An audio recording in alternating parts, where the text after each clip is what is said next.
Assalamualaikum dan hari saya akan membentangkan cerpen yang bertajuk Di Sebalik Suit Hitam. Sinopsis. Aina termenang memikirkan lelaki tua yang selalu menyapa dan bertanyakan tentang keberadaan anaknya sambil menyelesaikan tugasnya sebagai pegawai bank di syarikat bank simpanan nasional di Bandar Teluk Intan. Dia berasa hairan memikirkan perkara tersebut sehingga dia diusir oleh teman sekerjanya Aiman. Aina merupakan seorang gadis yang mempunyai penyakit anxiety disorder. Disebabkan penyakitnya yang mudah merasa risau dan gelisah itu telah membuatkan fikirannya selalu melayang kerana kerisauannya berlebihan terhadap orang lain. Pada suatu hari, berlaku penyelewengan wang syarikat di Bank Simpanan Nasional di tempat Aina bekerja. Aina terkejut apabila penceroboh menyelongkar segala-galanya yang berkaitan dengan transaksi tunai. Oleh itu, Aina segera membuka buku log untuk merekod penceroboh. Dia turut menyemak rekod pengurusan audit kewangan bagi meneliti pemalsuan maklumat mengenai laporan kewangan. Terdapat pemalsuan dokumen dan penyelewengan wang telah dilakukan oleh seorang pegawai yang bekerja di dalam bank tersebut. Aina mula berasa ragu dengan rakan sekerjanya kerana tiada rekod CCTV yang menunjukkan sebarang aktiviti yang mencurigakan. Walau bagaimanapun, penjenayah masih tidak diketahui. Aina telah membawa masalah ini kepada pihak polis. Hasil daripada siasatan, penceroboh itu merupakan rakan sekerja Aina yang juga merupakan pekerja kepancaraan syarikat iaitu Aiman. Beberapa pertelingkahan berlaku antara Aiman dan Aina di aplikasi WhatsApp kerana Aiman dengan berkeras menyatakan bahawa dia bukanlah dalangnya dan dengan bongkahnya mencabar Aina untuk mencari bukti yang kukuh jika dia didapati bersalah. Dengan bantuan pihak polis, Aina berjaya membuka dan mencari semua maklumat peribadi berkenaan dengan rekod jenayah yang pernah Aiman lakukan sebelum ini. Rupa-rupanya, Aiman pernah bekerja sebagai perkhidmatan pelanggan di Maybank Kuala Lumpur selama 3 tahun. Apabila berhenti, dia telah mencuri RM448,000 dari akaun pendeposit dengan memalsukan tanda tangan pemegangnya. Apabila ditangkap, dia menjelaskan bahawa dia perlu membayar pinjaman pelajaran PTPTN. Setelah itu, dengan perasaan tidak berpuas hati, Aina berjaya membuktikan bahawa Aiman adalah penjenayah.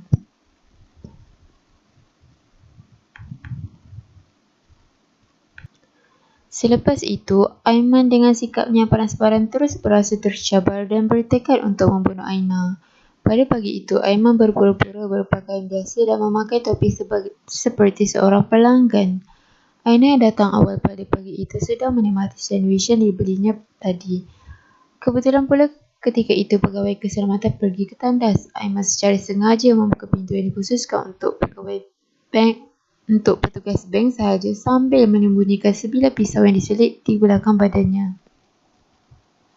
Sebaik saja dia melihat Aina yang sedang berseorangan, dia telah menarik tangan Aina sekuat hati.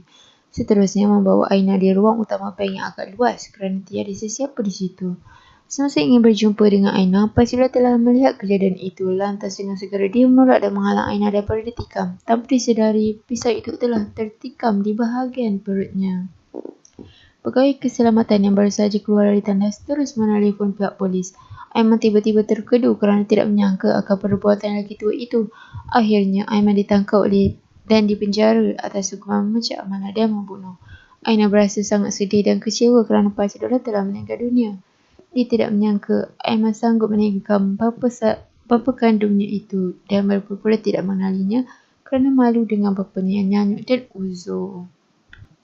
Seterusnya, tema dan persoalan. Tema bagi cerpen ini adalah keberanian. Terdapat 4 persoalan yang saya kemukakan. Persoalan yang pertama, persoalan keberanian seorang wanita dalam menangani masalah bekas penjenayah yang angkuh. Contohnya, Aina dengan beraninya menerima cabaran Aiman untuk membuktikan bahawa dia bersalah dalam kes transaksi tunai di dalam bank tempat mereka bekerja. Seterusnya, persoalan pengorbanan seorang lelaki tua yang sanggup menggadaikan nyawanya untuk menyelamatkan orang yang berjasa kepadanya. Contohnya, pakcik tua sanggup menghalang Aina daripada ditikam oleh teman sekerja Aina sehingga tanpa disedari perutnya tertusuk oleh pisau yang tajam.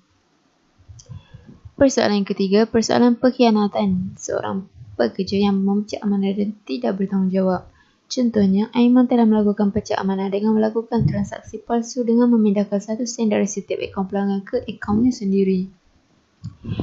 Yang keempat, persoalan kebaikan seorang wanita memberikan sedekah dan makanan kepada seorang lelaki tua yang uzur dan nyanyuk. Contohnya, Aina selalu memberikan pakaian, minuman dan makanan kepada pakcik tua yang selalu duduk di hadapan pintu bank tempatnya bekerja.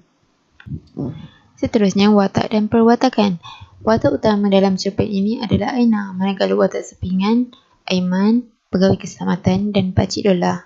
Bagi watak Aina merupakan seorang pegawai bank di syarikat Bank Simpanan Nasional di Bandar Telu Intan. Aina berumur 25 tahun. Aina seorang yang pemurah dan seorang yang mempunyai penyakit anxiety disorder. Manakala bagi watak Aiman pula, Aiman seorang yang tegas dan berdarah panas. Aiman merupakan anak kandung kepada pakcik Lola. Aiman juga merupakan rakan sekerja Aina. Aiman berusia 30 tahun dan Aiman juga berotak geliga serta berpengalaman tentang seluk-beluk perbankan menggunakan komputer. Bagi pegawai keselamatan pula, pegawai keselamatan merupakan seorang yang baik hati dan peramah, suka membantu orang lain, bijak membuat keputusan dengan menelefon pihak polis apabila melihat Aina hampir dibunuh. Seterusnya, watak bagi pakcik Lola. Pakcik Lola adalah gelaran yang diberikan oleh Aina. Pakcik Lola adalah ayah kandung kepada Aiman. Pakcik Lola sanggup menggadaikan nyawanya demi menyelamatkan seorang wanita yang pernah berbudi kepadanya, iaitu Aina. Seterusnya, plot. Ada 4 jenis plot, iaitu permulaan, perkembangan dan klimaks dan juga peleraian. Bagi plot permulaan, contohnya Aina termenung memikirkan lelaki tua yang selalu menyapa dan bertanyakan tentang keberadaan anaknya sambil menyelesaikan tugasnya sebagai pegawai bank di syarikat Bank Simpanan Nasional. Dia berasa heran memikirkan perkara tersebut sehingga dia diusir oleh teman sekerjanya Aiman. Aina selalu bertanyakan tentang urusan kewangan yang kurang difahami kepada Aiman. Hal ini kerana walaupun Aiman seorang yang tegas, dia tidak kelekut dengan ilmu dan pengalaman yang dimiliki. Seterusnya, plot bagi perkembangan. Aina mendapati akaun syarikat telah diselewengkan. Terdapat pemalsuan dokumen dan penyelewengan wang telah dilakukan oleh pegawai yang bekerja di dalam bank tersebut. Walau bagaimanapun, perjalanan masih tidak diketahui, oleh itu Aina segera membuka buku log untuk merekod penceroboh. Dia turut menyemak rekod pengurusan audit kewangan bagi meneliti pemalsuan maklumat mengenai laporan kewangan. Seterusnya, plot klimaks. Aina terkejut apabila penceroboh menyelongkan segala-galanya yang berkaitan dengan transaksi tunai. Oleh itu, Aina telah membawa masalah ini kepada pihak polis. Aina mensyaki bahawa Aiman adalah dalang di sebalik semua ini. Beberapa pertelingkahan berlaku antara Aiman dan Aina di aplikasi WhatsApp kerana Aiman dengan berkeras menyatakan bahawa dia bukanlah dalangnya dan dengan membongkarnya mencabar Aina untuk mencari bukti yang rupa jika dia didapati bersalah. Dengan perasaan tidak berpuas hati dan yakin, Aina berjaya membuktikan bahawa Aiman adalah penjenayah. Seterusnya, plot bagi peleraian. Aiman dengan sikapnya panas baran terus berasa tersabar dan bertekad untuk membunuh Aina. Pada pagi itu, Aiman berpura-pura berpakaian biasa dan memakai topi seperti seorang pelanggan. Sebaik saja dia melihat Aina yang sedang berseorangan, dia telah menarik tangan Aina sekuat hati. Apabila melihat kejadian itu, pakcik Lola telah menolak dan menghalang Aina daripada ditikam.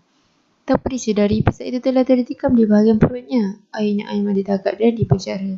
Aina berasa sangat sedih dan kecewa kerana pakcik Lola telah meninggal dunia. Dia tidak menyangka Aiman sanggup menikah bapa kandungnya sendiri dan berpura-pura tidak mengenali bapanya kerana malu dengan bapanya yang nyanyuk dan uzur itu. Seterusnya, teknik plot. Terdapat 3 jenis teknik plot yang saya gunakan, iaitu imbas kembali, monolog berdalaman dan juga pemerian. Contoh bagi teknik plot imbas kembali, terngiang-ngiang di telinga Aina dengan kata-kata seorang pakcik yang selalu duduk di hadapan pintu utama di tempat kerjanya untuk bertanya mengenai anaknya. Manakala teknik plot bagi monolog dalaman, contohnya bisikan hati Aina, iaitu siapa agaknya anak kepada pakcik itu dan kenapa sanggup berbuat begitu kepada ayahnya. Bisik hati kecilnya. Ini adalah bisikan hati Aina tentang pakcik tua. Manakala bagi teknik plot pemerian, contohnya pengarang menggambarkan keadaan di Bandar Telu Intan pada suatu pagi. Seterusnya, latar. Terdapat 3 latar yang digunakan, iaitu latar masa, tempat dan juga masyarakat. Bagi latar masa, iaitu pada waktu pagi, waktu di mana Aina bekerja di syarikat Bank Simpanan Nasional Bandar Telu Intan. Seterusnya, pada waktu malam, di mana penjenayah telah melakukan penyelewengan pada hari Khamis jam 10.23 malam. Seterusnya, pada hari Minggu, Aina terpaksa bekerja overtime selepas mengetahui penyelewengan wang telah dilakukan. Seterusnya, bagi latar tempat, iaitu di mana pejabat Bank Simpanan Nasional latar tempat iaitu pejabat di Bank Simpanan Nasional di mana tempat Aina bekerja sebagai pegawai bank. Seterusnya, Bandar Tuli Intan di mana tempat terletaknya syarikat Bank Simpanan Nasional dan Balai Polis yang berhampiran. Bagi latar masyarakat, terdapat 3 jenis latar masyarakat yang saya kemukakan. Yang pertama, masyarakat yang menghormati orang yang lebih tua. Contohnya, Aina yang menghormati Aiman sebagai orang yang berilmu dan berpengalaman dalam bidang kewangan dalam syarikat bank. Seterusnya, masyarakat yang saling bantu-membantu. Aina selalu memberikan pakaian, minuman dan makanan kepada pakcik tua yang selalu duduk di hadapan pintu bank tempatnya bekerja. Seterusnya, masyarakat yang berani. Aina sanggup menerima cabaran Aiman untuk membuktikan bahawa Aiman adalah penjenayah. Seterusnya, nilai dan juga pengajaran. Terdapat 3 jenis nilai dan juga 3 jenis pengajaran yang saya kemukakan. Nilai yang pertama adalah nilai kasih sayang. Contohnya, Aina sering memberikan senyuman yang mesra kepada rakan sekerjanya untuk mengeratkan lagi hubungan silaturahim sesama mereka. Seterusnya, nilai keberanian. Aina dengan beraninya membuktikan bahawa Aiman adalah penjenayah.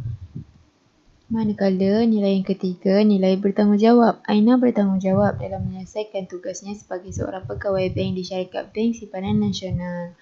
Bagi pengajaran pula, yang pertama, kita hendaklah mempunyai perasaan kasih sayang terhadap orang lain supaya dapat mengeratkan lagi hubungan silaturahim sesama manusia. Yang kedua, kita hendaklah berusaha sedaya upaya apabila melakukan sesuatu pekerjaan. Dan akhir sekali, kita hendaklah bertanggungjawab atas pekerjaan yang diberikan kepada kita. Seterusnya, sajak. Terdapat 3 jenis sajak, bahagian sajak yang akan saya kemukakan iaitu tema, persoalan dan mesej yang ingin saya sampaikan.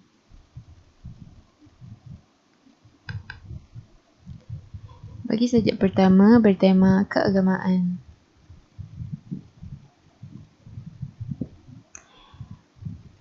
Nilai dan pengajaran bagi sajak pertama. Seterusnya, sajak kedua bertemakan kasih sayang.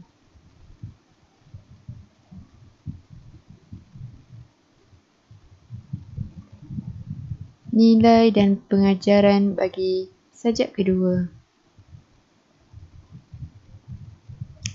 Dan akhir sekali, sajak ketiga bertemakan pendidikan. Nilai dan pengajaran bagi sajak ketiga.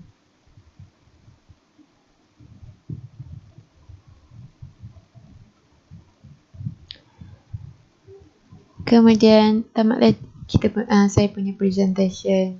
Terima kasih kerana sudi membaca. Jumpa lagi.